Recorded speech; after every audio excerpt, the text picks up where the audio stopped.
Puji Tuhan. Shalom. Selamat malam Bapak Ibu Saudara. Dan seperti yang saya sampaikan ketika saudara datang di gereja Yestoya, puji Tuhan ini gereja Tuhan pakai menjadi gereja mujizat.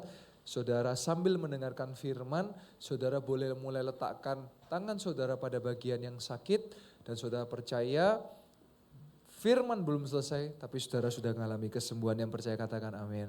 Kalau saudara datang juga dengan masalah bukan hanya masalah jasmani, tapi mungkin saudara ada masalah banyak yang saudara alami, saudara boleh letakkan tangan saudara di dada dan mulai berdoa, Tuhan Yesus aku percaya mujizat sudah terjadi.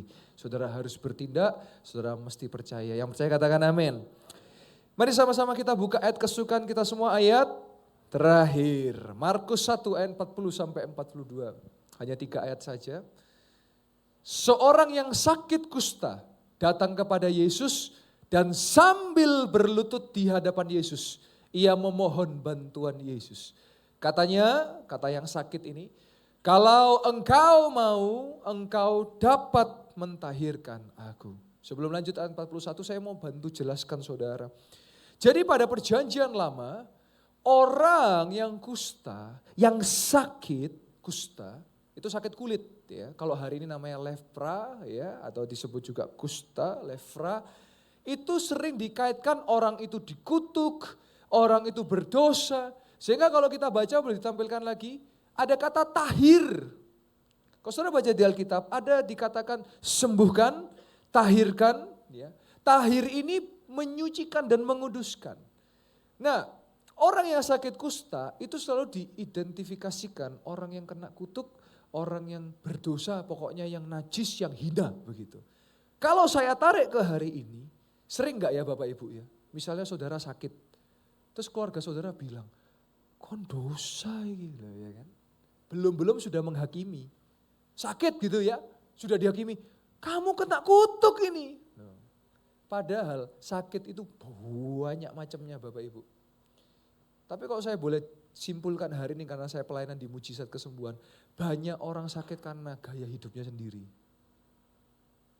Seneng ngerokok, terus ngerokok. Tapi aku gak apa-apa kok. Keluarga saudara yang jadi korban. Minum alkohol. Sakit baru nyari Tuhan. Makan gak dijaga, makan sembarangan. Terus makan gak diatur, makan sembarangan. Sakit kan, baru nyari Tuhan. Ini loh realita yang sering saya temukan. Banyak yang sakit karena gaya hidupnya. Begadang. Akhirnya kena livernya. Jadi banyak ternyata sakit karena gaya hidup. Nah ya saya mau katakan saudara, jangan kita gampang kalau ada saudara kita yang sakit terus langsung kutuk apa ini? Dosa apa ini? Saudara ingat berapa tahun lalu ada COVID pandemi? Orang kena COVID namanya manusia, ya isa kena COVID. Langsung, dosa apa kuwi?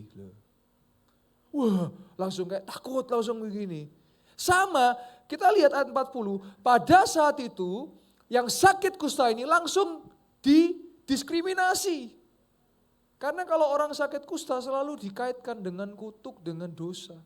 Tapi saya mau katakan siapa yang datang kepada Yesus hari ini, dia akan memperoleh kesembuhan. Yang percaya katakan amin. Tangan Tuhan masih terbuka untuk semua orang yang percaya katakan amin. Dan saudara perhatikan ya. Jadi kalau saudara mau mengalami pertolongan Tuhan, saudara mesti datang kepada Yesus. Wes ya, jangan datang ke Mbah Dukun ya. Kalau datang ke Mbah Dukun, nambah-nambah tugas pelepasan. Karena apa?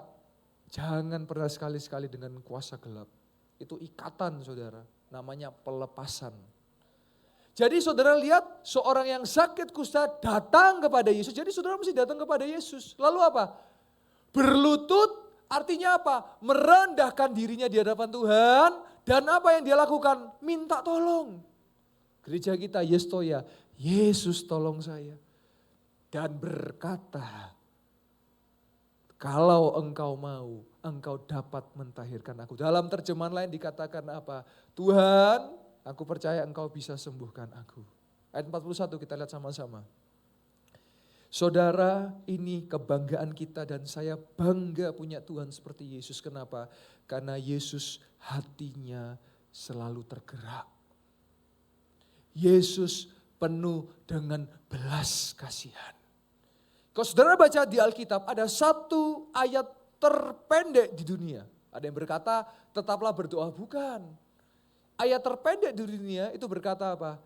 Dan Yesus menangis. Maka menangislah Yesus. Dalam bahasa Inggrisnya Jesus wept. Matanya sembab. Tahu saudara kisahnya apa? Di mana ketika Lazarus ya di kuburan, Marta dan Maria berkata, Tuhan tolong, Tuhan tolong. Dia sudah mati. Yesus berkata apa? Dia gak mati, dia cuma tidur. Pada hari yang keempat pasti dibangunkan dan terbukti hari keempat bangkitlah Lazarus. Keluar dari kuburan itu dan hiduplah Lazarus. Hatinya mudah tergerak. Jadi hari ini saudara, lihat ayat 41. Mari kita gerakkan hati Tuhan. Boleh ditampilkan ayat 41? Ayat 41. Hatinya tergerak oleh belas kasihan. Lalu ia mengulurkan tangannya, menjamah orang itu dan berkata, aku, kenapa kok bilangnya aku mau? Karena orangnya kan bilang, kalau engkau mau. Dan Yesus katakan apa? Aku mau. Jadilah engkau tahir. Tahir itu disucikan, dikuduskan, disembuhkan. Dan kalau Yesus berkata, apa yang terjadi ayat 42 boleh kita lihat sama-sama? Seketika itu juga, apa yang terjadi? Lenyaplah penyakit kusta orang itu dan ia menjadi, saudara percaya datang hari ini yang sakit pasti disembuhkan, yang percaya katakan amin. Saudara mulai berdoa, mulai percaya, saya percaya sampai detik ini mujizat Tuhan masih terjadi. Saya mau berikan beberapa kesaksian kepada saudara. Yang pertama boleh disiapkan, saya diundang ke kota Pare saudara untuk melayani mujizat kesembuhan. Dan di sana ada banyak mujizat kesembuhan. Saya rekam beberapa tapi saya mau tampilkan satu saja. Dan saya cerita saudara, suatu kali di tempat itu, hari itu, 11 Desember 2024, hari Rabu, saya berkata, saya akan berkata kepada saudara, sambil saudara dengarkan firman, mulai letakkan tangan pada bagian yang sakit. Dan saat itu saudara, sebelum altar call dimulai, malam hari nanti ada altar call, saudara maju. Saya tanya, siapa yang sudah mengalami kesembuhan? Ada satu ibu angkat tangan, saya Pak. Loh, ngalami apa ibu? Dia cerita, jadi dia habis jatuh patah tulang saudara. Datang ke gereja, mohon maaf, dengan sengklek ya, jadi kayak sulit gitu saudara. Karena patah tulang dan gak dioperasi saudara. Tapi saudara tahu apa yang terjadi? Dia berkata, loh Pak, tapi waktu saya dengarkan firman, saya letakkan tangan pada bagian sakit. Lah kok kaki saya gerakkan kok bisa Pak? Dan dia berdiri, itu saya punya videonya kalau saudara mau lihat di Instagram saya. Dia jalan ke depan, lancar saudara. Dan siapa yang menyembuhkan Bapak Ibu saudara? Boleh kasih tepuk tangan buat Tuhan Yesus. Saya percaya hari ini saudara juga akan mengalami, percaya katakan amin. Ada juga seorang oma namanya Oma Liliana sebelum video ditayangkan. Oma Liliana bulan November datang ke ibadah mujizat hari Minggu saudara. Dan Oma berkata bahwa jantungnya punya masalah. Jantungnya ada masalah, harus dioperasi kata dokter. Dan Oma berkata, Pastor tapi saya percaya Tuhan Yesus bisa menyembuhkan jantung saya. November saudara, saya doakan Oma Liliana, saya percaya semua kuasa Tuhan, saya cuman manusia biasa, tapi saya punya Tuhan Yesus yang luar biasa. Saya doakan dan saudara tahu bulan Desember, saya di WA apa, puji Tuhan Pastor Yoel. Saya kata dokter tidak perlu operasi karena jantung saya sudah sehat, sudah sembuh. Dan siapa yang menyembuhkan? Kasih lagi tepuk tangan buat Tuhan Yesus. Oh percaya hari ini saudara, iman saudara yang menyembuhkan, iman saudara yang membangkitkan saudara. Dan ada satu cerita di Pare, saya mendoakan seorang bapak namanya Pak Sujono. Pak Sujono sulit jalan harus pakai tongkat saudara. Dan hari itu ketika saya doakan, apa yang terjadi? Kita lihat sama-sama. Berjalan tanpa tongkat. Bapak Sujono, sebenarnya Bapak kalau jalan harus pakai tongkat, betul Pak ya? Ya. Kenapa Pak harus pakai tongkat? Ya dari sini sudah hampir 5 tahun. Sebelah kiri. Akhir-akhir ini tambah sebelah kanan. Kalau jalan naik, misalnya bergerak kan sakit. Tapi malam ini Pak, malam ini ya lumayan perjalanan untuk naik sudah lancar ya. Saya boleh ngomong tentang ini kemana ya? Saya boleh nggak kita jalan lagi ke atas? Kita boleh kasih siapa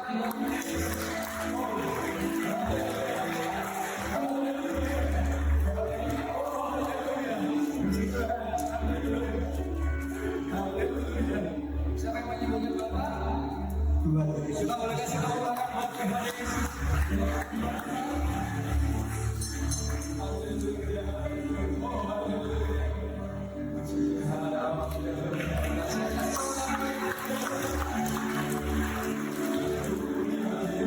Kita boleh kasih tepuk tangan buat Tuhan Yesus. Tongkatnya sudah di Malang Bapak Ibu Saudara, dan hari ini beliau di Pare sudah jalan tanpa tongkat. Bahkan semakin lancar, semakin luar biasa karena kita punya Tuhan Yesus yang dahsyat. Boleh kasih tepuk tangan buat Tuhan Yesus. Haleluya. Bapak Ibu Saudara, selanjutnya ada kesaksian dari Gembala FA di tempat ini, di YFA, namanya Kak Maya. Ya, saya manggilnya Kak Maya, boleh ditampilkan? Ya. Sekitar 2 bulan atau 3 bulan lalu saya pernah didoakan pastor soal lutut saya yang divonis dokter tidak bisa sembuh. Tuhan Yesus buat keajaiban, kaki saya sudah sembuh dan saya sudah bisa beraktivitas. Saya gak periksa tapi saya percaya karena biasanya ditekuk jalan sakit, tapi sekarang buat lari, jalan sudah sangat bisa. Dan saya percaya Tuhan Yesus menyembuhkan. Kita boleh kasih tepuk tangan buat kemuliaan nama Tuhan. Haleluya. Saudara, saya mau katakan bahwa saya tidak anti dokter. Saudara kalau mau periksa dokter silahkan, karena perlu rekam medis. Dan selalu kalau saya malah sarankan saudara ngecek supaya tahu hasilnya dan melihat bahwa Tuhan bisa bekerja. Ya. Dan nanti dari hasil medis saudara menyatakan bahwa memang Tuhan Yesus hidup saudara. Saudara, saya boleh saksikan sebelum kesaksian yang terakhir dan sebentar kita akan masuk di altar call. Nanti saya boleh minta Vito dan Arif saja. Saudara, 1 tahun lalu ketika saya mulai masuk dalam, banyak orang berkata gini, kan Pastor Yoel dapat karunia. Saya mau katakan saudara, saya mau bilang bahwa apa yang saya lakukan itu firman Tuhan. Jadi saudara percaya, saudara doakan orang bisa sembuh, saudara percaya? Lo mesti percaya. Karena firman Tuhan berkata tanda-tanda ini menyertai orang percaya. Jadi kalau orang bilang, saya dapat karunia, saya akan jawab, saya ini lakukan firman Tuhan. Bukan, karena kalau bilang karunia, kok kayaknya yang lain gak bisa, kok saya mau bilang, saudara kalau percaya, saudara doakan keluarga saudara, sakit bisa sembuh, saudara percaya? Loh amin, kok saya percaya? Maka tahun ini saya akan bina jemaat Tuhan, supaya saudara bisa juga doakan yang sakit jadi sembuh. Tahun lalu saya mau cerita saudara, kenapa kok saya masuk dalam pelayanan mujizat kesembuhan? Karena sering ya kita di gereja denger ya, percaya yang sakit sembuh, percaya yang sakit sembuh. Tapi kok ngomong tok ya? Maaf saya harus katakan ini, cuman ngomong tok. Terus saya bertuhan, kalau memang firman itu betul, boleh disiapkan ayatnya, ditampilkan ayatnya. Matius 16 ayat 17-18. Saya pegang firman Tuhan ini, Tuhan kalau memang firman hidup, saya mau Tuhan kasih kesempatan saya untuk memang betul-betul firman ini terjadi. Dan saya akan melihat. Mari kita lihat Matius 16 ayat 17. Saya mau tambahkan ayat ini supaya saudara percaya. Ya, Markus, mohon maaf, Markus ya. Markus 16. Markus 16 ayat 17 sampai 18. Saudara hidupi firman ini ya. Perhatikan. Tanda-tanda ini akan menyertai orang. Saudara orang percaya? Berarti kalau saudara orang percaya bisa ngusir setan, yang percaya katakan amin. Bisa berbahasa yang baru, glosolalia, yang percaya katakan amin. Ayat 18 perhatikan. Kalau saudara megang ular, tidak celaka. Minum racun, tidak maut. Perhatikan kalimat terakhir. Orang percaya meletakkan tangannya atas orang sakit dan orang itu akan sembuh. Yang percaya katakan amin. Ini akan terjadi pada saudara yang percaya. Dan itu saya lakukan firman dan saya melihat mujizat terjadi. Jadi saudara jangan pernah berkata, ya kan cuma pastor yang dikasih. No. Saya adalah pendeta yang tidak akan pernah membuat jemaat jadi mengkultuskan pendeta. Saya adalah pendeta yang akan mengajar jemaat, saudara doa yang sakit bisa sembuh. Yang percaya katakan amin. Saudara di rumah orang boleh ngirim apapun, saudara bisa ngusir setan, yang percaya katakan amin. Iya. Maka dari itu saya ingatkan saudara, mulai suka baca firman. Dan hidupi firman itu.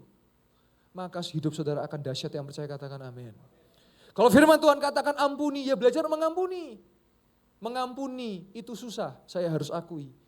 Tapi kita bisa karena Tuhan menolong kita untuk melakukan itu. Sama, hari ini saya percaya, kalau kita doa buat orang sakit, maka bisa sembuh. Yang percaya katakan amin. Yang percaya katakan amin. Saya percaya hari ini saudara akan mengalami pertolongan Tuhan. Bahkan sebelum saudara maju, saya percaya di kursi saudara, saudara sudah mengalami. Yang percaya katakan amin. Setiap saya khotbah atau ibadah apapun, saya percaya sudah ada yang mengalami, tapi biasanya sungkan bersaksi. Biasanya WA, Instagram. Saya percaya minimal satu ada orang alami. Tadi pagi, tapi videonya saya belum kasih. Ini ada saksinya ya, ada multimedia yang tadi merekam. Ada seorang ibu saudara, 3 bulan tangannya gak bisa ditekuk saudara. Namanya Ibu Ngatupah saudara. Karena tangannya gak bisa ditekuk, katanya sih kecetit ya, jadi megang barang mungkin cedera begitu. Gak bisa kerja, 2 bulan. Tadi pagi datang di ibadah Yes Gold, ibadah usia emas. Saudara tahu apa yang terjadi? Tangannya bisa ditekuk saudara, nangis Tuhan, makasih Tuhan sudah sembuhkan. Iso gerak, iso gerak, iso gerak. Kita boleh kasih tepuk tangan buat Tuhan Yesus. Dahsyat, wow. Firman Tuhan kalau berkata iya dan amin, yang percaya katakan amin. Jadi saya percaya jemaat Tuhan, saudara gak perlu jadi pendeta. Kalau saudara pegang firman Tuhan, saudara doakan yang sakit. Keluarga saudara ada yang sakit, saudara letakkan tangan, maka bisa jadi sembuh. Yang percaya katakan amin. Haleluya. Kesaksian yang terakhir, saya mau tutup dengan kesaksian ini, dan Vito boleh standby.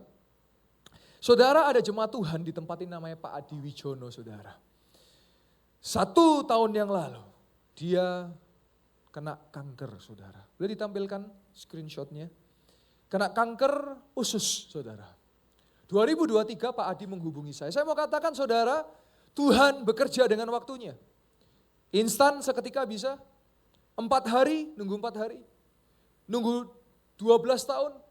Nunggu 38 tahun. Bahkan sekalipun Tuhan panggil. Saya tetap percaya saudara, di surga itu tidak ada sakit. Yang percaya katakan amin. Di sorga itu tidak ada penderitaan, yang percaya katakan amin. Di sorga itu hanya ada kemuliaan Allah. Kalau saudara mau baca tentang surga, bacalah Wahyu 21 ayat 1 sampai selesai. Di situ Tuhan jelaskan di sorga, bahkan lantainya pun dengan emas. Sampai silau karena penuh dengan kemuliaan Allah. Nah 2023 saya dihubungi, minta ditolong didoakan dan saya doakan. Selanjutnya, slide berikutnya, 24 Desember 2024. Kado Natal Tuhan berikan. Saya bacakan. Shalom Pastor Yoel, setelah saya melewati operasi 10 kali kemoterapi, pemasangan kolostomi bag, semua alat di rumah sakit sudah saya lalui. Dan apa yang terjadi Pastor Yoel? Mujizat terjadi, Tuhan Yesus luar biasa. Hasil PET scan saya kemarin dinyatakan clear dan dikatakan saya sudah bersih dari cancer. Boleh kasih tepuk tangan buat kemuliaan nama Tuhan. Dan lihat ayat lihat lagi, dan tanggal 27 saya mengalami ini setelah 1,5 tahun pengobatan. Dan 27 Desember berarti kemarin sudah selesai. Apa yang dilakukan? Lanjut, operasi untuk masukkan ususnya lagi saudara. Dan dikatakan apa? Perhatikan, dokter darah saya, karena saya melakukan harvest stem cell, dokter darah saya bilang, ini angka yang terbaik selama dia menjadi dokter darah. Dan saya mau katakan, kalau Tuhan Yesus bekerja, pasti yang terbaik. Boleh kasih tepuk tangan buat kemuliaan nama Tuhan. Saudara jangan menyerah, saya tahu pergumulan saudara tidak mudah. Saya mau katakan, saudara kan gak tahu apa tantangan yang saya hadapi. Pergumulan apa yang saya hadapi. Ujian dan cobaan apa yang saya hadapi. Saudara gak pernah tahu. Dan saya gak perlu ngasih tahu saudara. Tapi kalau hari ini saya bisa berdiri tegak. Kalau hari ini saya bisa tersenyum. Kalau hari ini saya bisa tertawa. Karena saya punya Tuhan Yesus yang menguatkan saya. Kita boleh kasih tepuk tangan buat Tuhan Yesus. Jadi kalau hari ini ada saudara yang lemah, saya mau katakan. Seperti orang yang kusta tadi apa? Datang ke siapa dia? Yesus. Hari ini sama, saudara datang kepada siapa? Yesus. Saya bersyukur saya punya Yesus yang hebat. Saya punya masalah loh saudara. Saya punya tantangan loh. Saya punya ujian. Tapi hari saya doa no orang loh saudara. Hari saya denger no orang konseling loh saudara. Padahal saya juga punya tantangan. Saya juga punya ujian. Saya juga punya hal-hal yang harus saya kerjakan. Tapi kalau hari ini oleh kemurahan Tuhan, saya masih bisa nolong orang. Karena saya punya Tuhan Yesus yang berjanji iya dan pasti amin.